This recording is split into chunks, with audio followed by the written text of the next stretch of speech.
Hey people, I'm going to have a talk to you guys today about plant and how important it is to have your plant in your tank, and what sort of plants might be a good option, and what plants do for your tank as well, because a lot of times when you have plant, it cycles your water, it helps keep your water good. It also gives a lot of nutrients into your tank, makes the fish a lot more happier. And what it also does is it makes your tank look really nice. A lot of people use fake plant, and I'm not going to knock that, but one good thing about live plant is that it brings up your good bacteria, which is quite good. Now I'm going to do a picture on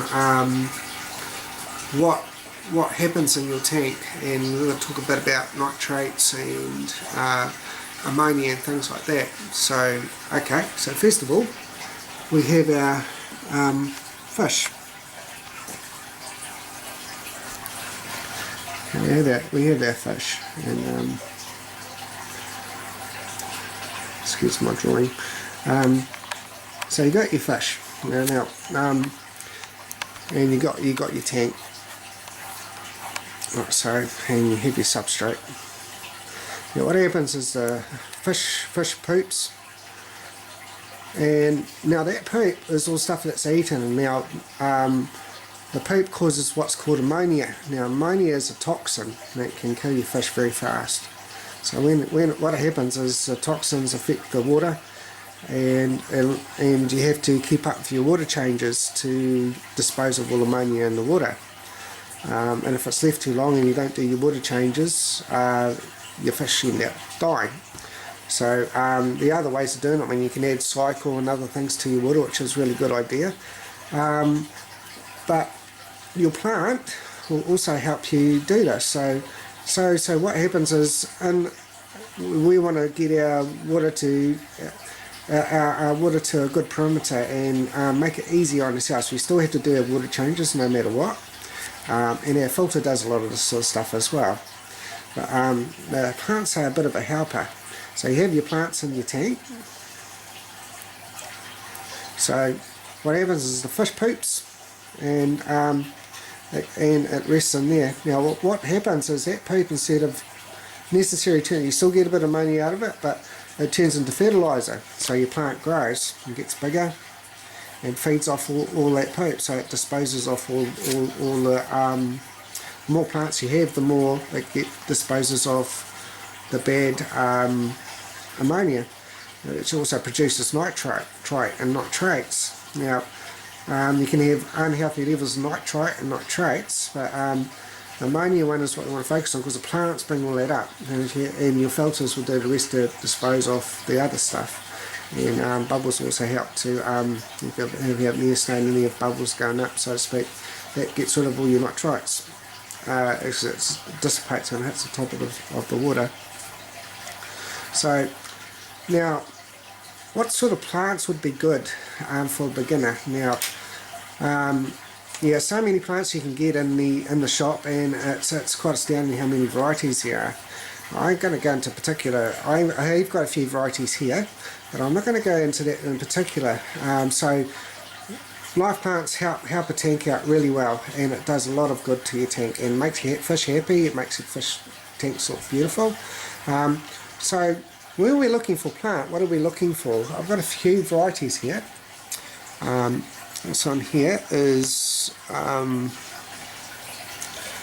water sprite or Indian fern. Now this stuff here can grow on the surface of the plant, so it's on the surface of your tank, and it can also be planted. The good stuff with this stuff is that if you have cichlids and things like that, it can be kept in there, because it'll float on the top and they won't be pulled out, and you don't have to worry about it. So it's a good floating plant. This stuff here is Val, which is a type of water grass. It grows really tall and it branches out. You get two different types. Actually, there's a few types of Val. There's jungle Val, there's twisted Val, and another couple of Vals, and they're kind of like a water grass. Okay. Now, the other popular plant that we do have, and this is a baby one of this, is a type of sword plant, or Echidorus. And it's a slow growing plant. but it turns out to be quite big and it ends up being quite beautiful. It's quite hardy to things like bristlenose and stuff that and other plant-eating fish. It's quite hardy to those, so they tend to survive a bit more. And the same as Anubias. Okay, now that's another type of plant that that's not necessarily planted in your soil, but it can be wrapped around a piece of driftwood like so. And I'll show you how to do that in a little bit. And this is stargrass. So why I'm showing you these particular varieties is these are easy plants to grow, and a lot of times people go to a shop and they pick out a lot of plants and they have high requirements for light, and they have high requirements for certain conditions such as your pH comes into account, and your certain lighting, your what you have as a substrate. So in order to avoid all these sort of things, we don't want to have to worry about that, because we don't need to focus on that when we're going. So what I'm doing here is I'm just picking out some of the most common plants you can find in your GFS or New fish store. So when we have a look, these are your common ones, and these ones grow really well, and I'll show you a few tanks later on with them growing and how they grow and how well they grow. So I'm hoping for that people can get some. So now, so it's quite easy to go to your fish store and see all these lovely plants, which is great. The thing that would help you out is to ask the fish shop, or your plant store, whichever it is, that deal with these aquatic plants for aquariums, what the requirements of these plants are. Now, it's important to notice, because you don't want to be buying plants that have these high requirements. You actually just want to have something where you can just put in and it will be simple and easy to use, and especially when you're beginning. And you can get into all that sort of stuff later on when you start to learn a lot more about them, as you do when you have a tank after a while. And you just want it to be basic and simple for yourself, and hassle-free. So the other thing we're looking for, so we're asking them for what would go well in the tank. Now you can make a focus on a specific plant if you like it, but it's important to know what it requires, if there's any important requirements, because it's quite terrible to go to a shop and get your plant and find that it dies after a few months or so because it was lacking in certain qualities. Now what we're looking for as well is your root system. Now don't ever buy plants that don't have good root systems. So this is because if you don't have a good root system, that's what the nutrients is, and that's a little plant coming off the end of that one, is it sucks all the nutrients and eats all that bad stuff in your water and turns it into good stuff. So it's important to have a look at the roots. Now, in the shop you want it to be, at least to have a bit of a root system. These have got good root systems, but if they've got next to no root systems, there's no point in buying it because it may die. So you always make sure they've got good root systems like so, and that way you know it's healthy. Make sure that it's green as well and not got so many dead parts. Some plants have a runner system, and they have little roots that come off the ends and stuff of these plants and run up the stem. And you can see these stems here, these bits here that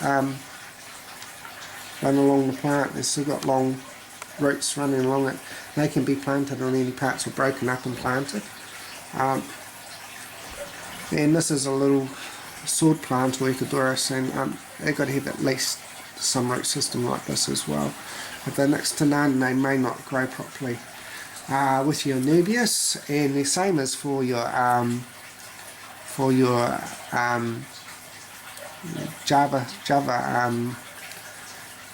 your Java ferns, they like to have big long gangly roots, and it's good to have them with at least a root system, because what you want to do is you want to be able to attach it to a bit of wood. Okay. Alright, so now we're establishing again, we'll recap over a couple of things. Okay, so we got the plant, and what we need to find out is requirements for a plant we're buying at a shop. So we don't have to worry about whether it needs some sort of special requirements. You just want a plant you can plant and grow in your tank and it'll be fine. The other thing is that you want to establish is a root system and make sure that the plant has roots. Don't ever buy a plant that don't have roots. It may not grow and it may die on you. So, and also colour is important too, to a point. You don't want a plant that's got leaves that are just dying and there's not much leaves on it, or plants that are turning brown when they shouldn't be brown.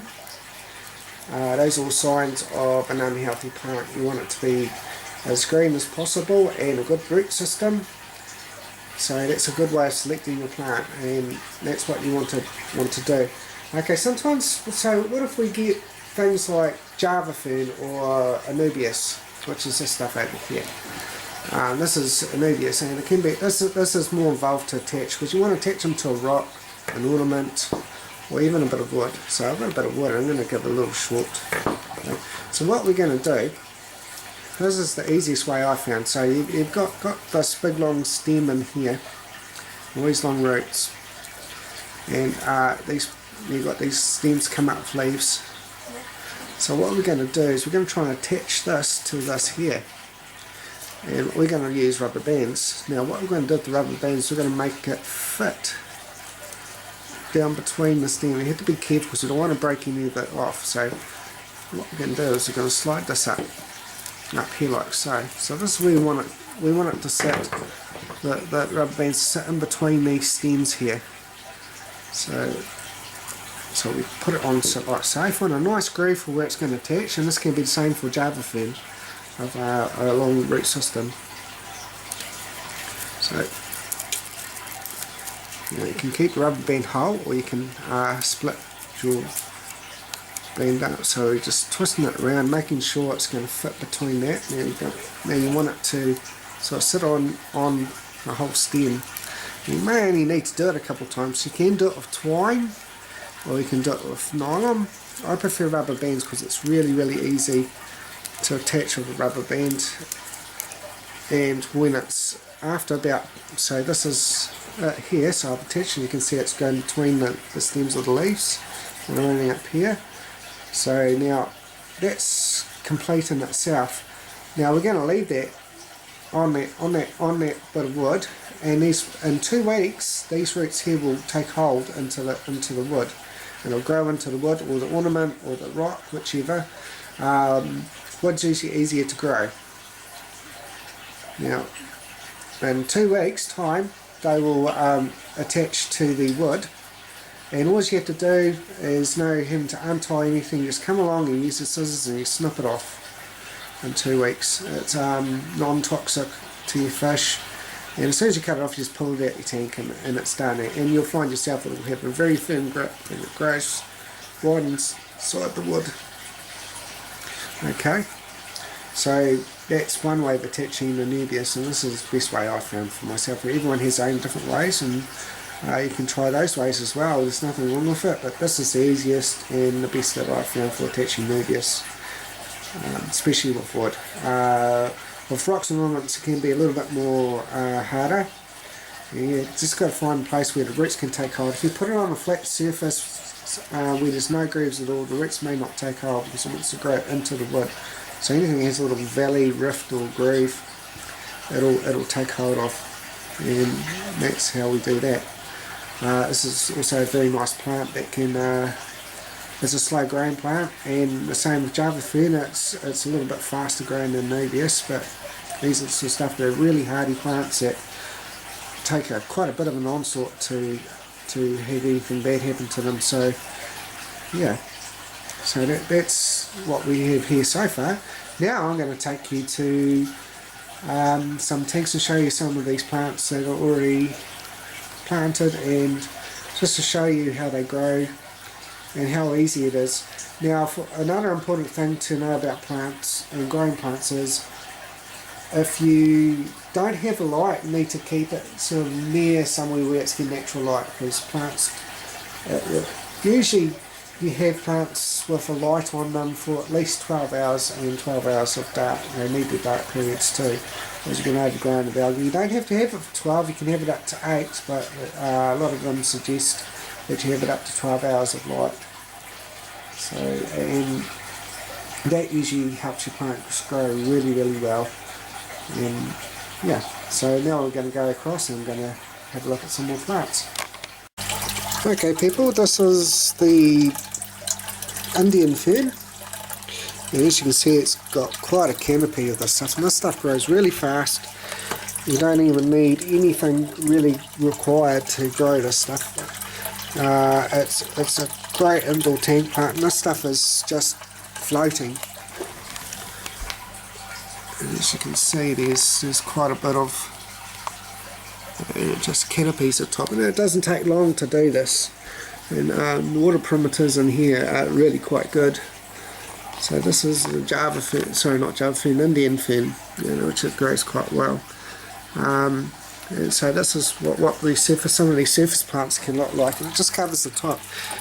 If you want to have babies, guppies and things like that, it's really good for housing your babies so they don't get eaten by the parents and things like that too. Right, so here we have some Ecuadorus or sword plant. It's another very common one you can find, and it's a really great plant to grow. And this is a bigger version, and it's quite an established plant too. So, and you get different varieties. There's quite a number of varieties, and they're all very nice. They do eventually grow big. They're slow growing. So any of the sword varieties in there, generally always in your shops, are great plants to have. And there's no special requirements, it's just an easy plant. You plant it, let it grow. Just make sure it's got enough roots so it can take hold. If it has no roots, it can slowly die. Right, so in here we have our Val, and this particular variety is Twisted Val. And this grows really fast, it's easy to grow, it has no special requirements. As long as there's a little bit of light, it's fine. And there's a whole lot of different valves you can get, and it's just a big long grass, and it comes all the way up, and this grows super fast. And it can take over your tank quite fast, so you do need to thin some of this out sometimes. As you can see, it comes up and it just comes over the canopies at the top. It just lies across the top and it'll just grow like that. And it's quite a nice plant. It's really nice for your fish enjoy it. And that chains off to another plant, and it'll just grow plants upon plants. Over here in the same tank we have some of this stargrass. This is a really nice plant, and this breeds and grows fast too. And it's a really nice plant to have. It's quite nice to look at, and it's got some good areas for young fish to hide in. There's also another type of sword in there. It's a younger sword, but it's been chewed by a few things, but all that will come right. And yeah, it's still a healthy plant, and it's just starting off really. It's only a couple of months old, this particular plant. So they chain off and make other plants as well, which is quite good. And there's another different type here of Ecuadorus sword plant as well. Okay guys, so in here is some Anubias, which is established. These were all established the same way as I'd shown you with the rubber band. It's really easy to do. There's a few different varieties of Anubias. This is Anubias nana. In the back here is Anubias nana. It's a dwarf nana, sorry. And so this is Anubias nana, and that's Anubias dwarf nana, and that's Anubias dwarf nana as well. There's variety, which is a lot bigger, so you get different sizes, different types. So yeah, there's a lot of different plants. Up here is Java fern, which I did mention but couldn't show you before. But this is it growing in the tank on a log. It grows quite well. It bushes out, and they have what's called a parent plant. So they get little plant that's growing off leaves. Very easy to grow.